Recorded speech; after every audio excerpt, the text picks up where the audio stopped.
സാറേ, നമ്മുടെ രാജ്യത്തിൻ്റെ അഭിമാനമായി ഒരു വനിത യുദ്ധവിമാനമൊക്കെ പറത്തി രംഗത്ത് വന്നിട്ടുണ്ട്. അപ്പോൾ ഒരു സ്ക്വാഡ്രൺ ലീഡർ കൂടിയാണ് അവർ. അപ്പോൾ അവരെക്കുറിച്ച് അധികം നമ്മുടെ മാധ്യമങ്ങളിലൊന്നും കേട്ടിട്ടില്ല. സാർ അതേക്കുറിച്ചൊന്ന് പ്രേക്ഷകർക്കൊന്ന് പറഞ്ഞു കൊടുക്കാമോ? അതിൻ്റെ പല കാര്യങ്ങളും ഇന്ത്യ തിളങ്ങുന്ന കാര്യങ്ങൾ നമ്മുടെ മുഖ്യധാരാ മാധ്യമങ്ങൾ അറിഞ്ഞാലും തമസ്കരിക്കും. ഇത് അറിഞ്ഞിട്ടുണ്ടോ എന്ന് തന്നെ അറിഞ്ഞുകൂടാ. കാരണം കഴിഞ്ഞ ദിവസം ആണ് ഈ സംഭവം ഉണ്ടായത്. ഇന്ത്യ തന്നെ വികസിപ്പിച്ച, ഇവിടെ തന്നെ നിർമ്മിച്ച നമ്മുടെ തേജസ് എന്ന് പറഞ്ഞ യുദ്ധവിമാനം സ്ക്വാഡ്രൺ ലീഡർ മോഹന സിംഗ് ജിദർവാൾ, അതാണ് അവരുടെ പേര്. 3 പേരുണ്ട് ഈ യുദ്ധവിമാനമൊക്കെ പറത്താൻ കഴിയുന്ന ആളുകൾ നമ്മുടെ വ്യോമസേനയിൽ. അവർ ഒരേ ബാച്ചൊക്കെ ആയിരുന്നു. അതിൽ ഉള്ള ഒരാൾ, അവരാണ് ആദ്യമായിട്ട് ഈ തേജസ് യുദ്ധവിമാനം പറത്തുന്നത്. മോഹന സിംഗ് ജിദർവാൾ. ഇവരെ പറ്റിയിട്ടുള്ള കാര്യം പറഞ്ഞിട്ട് ഈ യുദ്ധവിമാനം പറത്തിയ കാര്യങ്ങളെ പറ്റിയൊക്കെ പറയാം. ഇത് കഴിഞ്ഞ ദിവസം തരംഗ് ശക്തി എന്ന് പറഞ്ഞിട്ടൊരു സൈനിക അഭ്യാസം നടന്നിരുന്നു. ആ സൈനിക അഭ്യാസത്തിൻ്റെ ഭാഗമായിട്ടാണ് അവർ തേജസ് പറത്തിയത്. ആ സമയത്ത് ജോധ്പൂരിലൊരു എയർഫോഴ്സ് സ്റ്റേഷനുണ്ട്, വ്യോമസേന താവളം. ഞാൻ മുമ്പ് ആ താവളത്തിൽ കുറച്ചു കാലം ഉണ്ടായിരുന്നു. അതെപ്പോഴാന്ന് വെച്ച് കഴിഞ്ഞാൽ സുന്ദർജി കരസേനാ മേധാവിയായിരുന്ന കാലത്ത് പാകിസ്ഥാനുമായിട്ടൊരു യുദ്ധം ഉണ്ടാകാം എന്നൊരു തോന്നലുണ്ടായി. ആ സമയത്ത് ഈ യുദ്ധം എങ്ങനെയാണ് റിപ്പോർട്ട് ചെയ്യുക എന്ന്, അത് പരിശീലനത്തിന് വേണ്ടി ഒരു 45 ദിവസത്തെ ഒരു കോഴ്സ് പഠിക്കാൻ ഞാൻ മനോരമയിൽ നിന്ന് പോയിരുന്നു. ഞാനന്ന് ട്രെയിനിയാണ് മനോരമയിൽ. അപ്പോൾ എന്നെ അയച്ചപ്പോൾ ഈ ജോധ്പൂരിലാണ് എയർഫോഴ്സിൻ്റെ ഭാഗം, അതിൻ്റെ പരിശീലനമൊക്കെ ഉണ്ടായിരുന്നത്. അതൊരു പ്രധാനപ്പെട്ട വ്യോമസേനാ താവളമാണ്. അപ്പോൾ ഈ ജോധ്പൂരിലാണ് ഈ തരംഗ് ശക്തി അഭ്യാസം നടന്നത്. ഇവർ 8 വർഷം മുമ്പ് ഫൈറ്റർ സ്ക്വാഡ്രണിൽ തന്നെ ചേർന്നതാണ്. എന്ന് പറഞ്ഞാൽ എയർഫോഴ്സിൽ പിന്നെ വിമാനമായിട്ട് ബന്ധപ്പെടാത്ത ആരും ഉണ്ടാവില്ല. എല്ലാവരും അത് ഓടിക്കുന്നവരും ഒക്കെ ആയിരിക്കും. ഈ യുദ്ധവിമാനങ്ങളും ഒക്കെ ഓടിക്കുന്നൊക്കെ ഉണ്ടാവും. അപ്പോൾ ഫൈറ്റർ സ്ക്വാഡ്രണിൽ തന്നെയാണ് അവർ 8 കൊല്ലം മുമ്പ് ജോയിൻ ചെയ്യുന്നത്. ഇത് അവർ പറപ്പിക്കുന്ന സമയത്ത് അവിടെ നമ്മുടെ 3 സേനകളുടെയും ഉപമേധാവിമാർ അവിടെ ഉണ്ടായിരുന്നു. ഇവരുടെ വിമാനത്തിൽ 2 ഉപമേധാവിമാർ വെച്ചുകൊണ്ടാണ് ഇവർ യുദ്ധവിമാനം പറപ്പിച്ചത്. 1992 ജനുവരിയിൽ, ഇപ്പം 32 വയസ്സുണ്ട് മോഹന സിംഗിന്.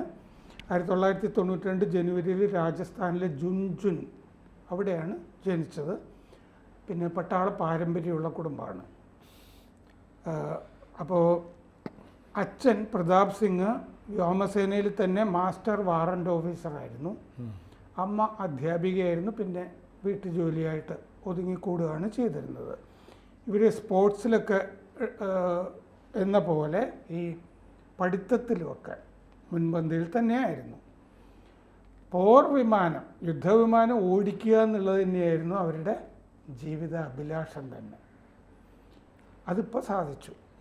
അവർ മുമ്പൊരിക്കൽ മോദിയോട് സംസാരിച്ചപ്പോൾ അവർ പറഞ്ഞിരുന്നു മുത്തച്ഛന്, ഇപ്പോൾ അച്ഛൻ്റെ കാര്യം നമ്മൾ പറഞ്ഞു, വാറണ്ട് ഓഫീസറായിരുന്നു എന്ന്, മുത്തച്ഛന് മരണാനന്തരം വീരചക്രം കിട്ടിയിരുന്നു എന്ന് അവർ മോദിയുമായിട്ട് സംസാരിക്കുമ്പോൾ പറഞ്ഞിരുന്നു. ആ വീരചക്രം പ്രചോദനമായിരുന്നു എനിക്ക് എന്ന് അവർ പറഞ്ഞിരുന്നു. ന്യൂഡൽഹിയിലെ എയർഫോഴ്സ് സ്കൂളിലാണ് പഠിച്ചത്. ബിടെക്, പിന്നെ electronics, global institute of management അമൃത്സറിൽ 2016 പാസ്സായത് ബിടെക്. ആ വർഷമാണ് ഇന്ത്യൻ വ്യോമസേന നമുക്ക് പെൺകുട്ടികളെ കൂടി എടുക്കാം എന്ന് തീരുമാനിച്ചത്. അങ്ങനെ 3 പെൺകുട്ടികളെ എടുത്തു. അവരിലൊരാളാണ് മോഹന സിംഗ്. ഈ ഫൈറ്റർ സ്ട്രീമിലേക്ക് തന്നെയാണ് എടുത്തത്. പോരാടുന്നത്, ആകാശത്തിൽ പോരാടുക വിമാനങ്ങളിൽ എന്നുള്ളത് തന്നെ. മറ്റ് 2 പേര് അവനി ചതുർവേദി, ഭാവന കാന്ത്, അവരാണ് ഇവരുടെ കൂടെ ചേർന്ന 2 പേര്. അവരും ഫൈറ്റർ ഫ്ലീറ്റിലുണ്ട്. അവർ ഹക്കിംപെട്ട്, തെലങ്കാന എന്നിവിടങ്ങളിലായിരുന്നു ഇവർക്ക് ഈ പരിശീലനം. 2019 മോഹന സിംഗ് ആദ്യത്തെ വനിതാ IAF fighter pilot to achieve full operational status on Hawk Mk132 jet trainer. അതായത് അവരാണ് വ്യോമസേനയിൽ ചേർന്നിട്ട് ആദ്യമായി ഹോക്ക് Mk132 ജെറ്റ് ട്രെയിനർ വിമാനം ഓടിച്ചത്. അത് കർണാടകയിലെ ബീദർ എന്ന് പറഞ്ഞ സ്ഥലത്ത് വ്യോമസേന താവളത്തിലാണ്. അവർ 380 മണിക്കൂർ പറത്തിയിരുന്നു ആ സമയത്ത്. ഈ വിമാനത്തിൽ റോക്കറ്റുകൾ, പിന്നെ ബോംബുകൾ ഒക്കെ ആയിട്ട് അവർക്ക് പറക്കുകയും ദൗത്യം നിർവഹിച്ച് തിരിച്ചു വരികയും ചെയ്യാൻ വേണ്ടിയുള്ള പരിശീലനമൊക്കെ ഉണ്ട്. ഇപ്പോൾ പാകിസ്ഥാനുമായിട്ടോ അങ്ങനെ ഏതെങ്കിലും ഒരു അയൽരാജ്യവുമായിട്ടോ ഒരു സംഘർഷമൊക്കെ ഉണ്ടായാൽ തീർച്ചയായിട്ടും ഇപ്പോൾ കറാച്ചിയിലോ ലാഹോറിലോ എവിടെയെങ്കിലും പോയി ഒരു ബോംബിടുന്ന ഒരു മിഷൻ വേണ്ടി വന്നാൽ മോഹന സിംഗ് ഇനി ഉണ്ടാകുന്നുള്ള കാര്യം ഉറപ്പാണ്. ഒരു ഫ്ലീറ്റ് തന്നെ മാനേജ് ചെയ്യാൻ കഴിയുന്ന ആളാണ്. ഒരു സ്ക്വാഡ്രനെ മാനേജ് ചെയ്യുമല്ലോ, സ്ക്വാഡ്രൺ ലീഡർ എന്നുള്ള നിലയ്ക്ക്. അവർ MiG-21 MiG-21 ആണ് ഓടിച്ചുകൊണ്ടിരുന്നത് ആദ്യം. അതിൽ നിന്ന് ലൈറ്റ് കോമ്പാറ്റ് എന്ന് പറഞ്ഞാൽ കനം കുറഞ്ഞ ഫൈറ്റർ വിമാനത്തിലേക്ക്, പോർ വിമാനത്തിലേക്ക് ഗുജറാത്തിലെ നാലിയ താവളത്തിൽ, വ്യോമതാവളത്തിൽ വെച്ചിട്ടാണ് ആ LCA ലൈറ്റ് കോമ്പാറ്റ് എയർക്രാഫ്റ്റിൻ്റെ ഫ്ലീറ്റിലേക്ക്, വ്യൂഹത്തിലേക്ക് മാറിയത്. പാകിസ്ഥാൻ ബോർഡറിലാണ് അവരുടെ പരിശീലനമൊക്കെ നടന്നിരുന്നത്. മറ്റേ 2 പെൺകുട്ടികളുണ്ടല്ലോ, അവനിയും ഭാവനയും, അവർ Su-30 Mk1 ഫൈറ്റർ ജെറ്റ്സ് പോർ വിമാനങ്ങളാണ് ഓടിക്കുന്നത്. അവർ തേജസ് പറത്തിയത്. അവരിതുവരെ തേജസ് പറത്തിയിട്ടില്ല. അത് മോഹന സിംഗ് ആണ്. പടിഞ്ഞാറൻ മരുഭൂമിയിലൊക്കെയാണ് അതിനുള്ള അവരുടെ പരിശീലനങ്ങളൊക്കെ. ഇപ്പോൾ കഴിഞ്ഞ ദിവസം നടന്ന തരംഗ ശക്തിയിൽ ഇവർ തേജസ് പറത്തിയല്ലോ. അപ്പോൾ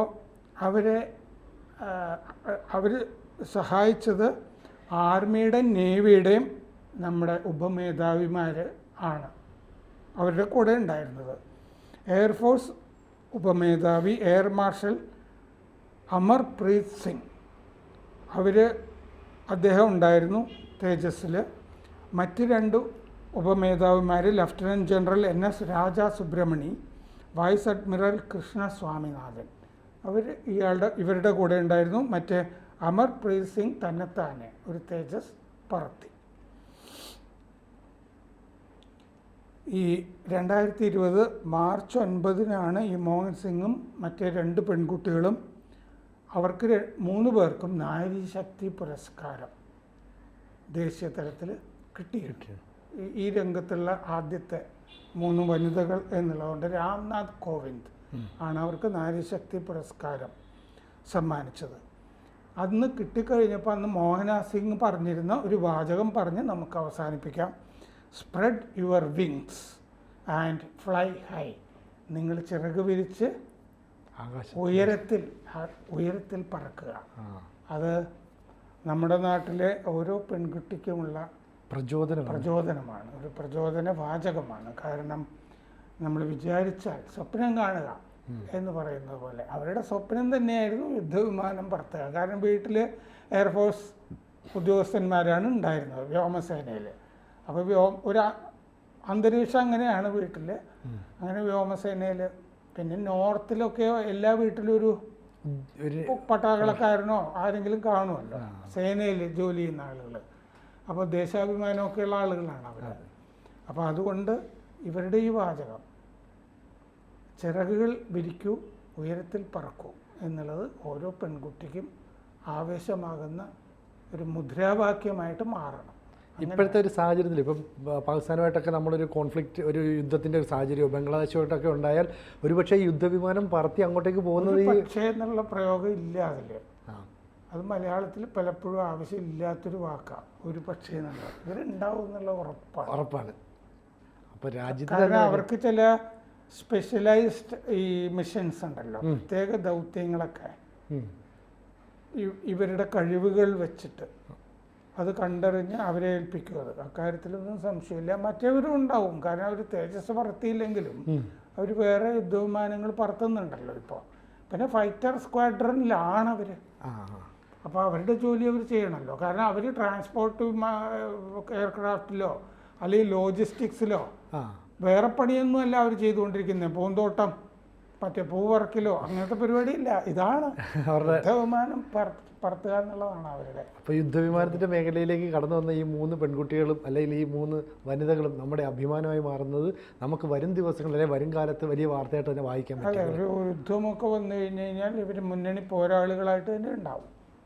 കൂടുതൽ വാർത്തകളും വിശേഷങ്ങളും നിങ്ങളിലേക്ക് എത്താൻ ABC മലയാളം സബ്സ്ക്രൈബ് ചെയ്യുക, ബെൽ ബട്ടണും അമർത്തുക.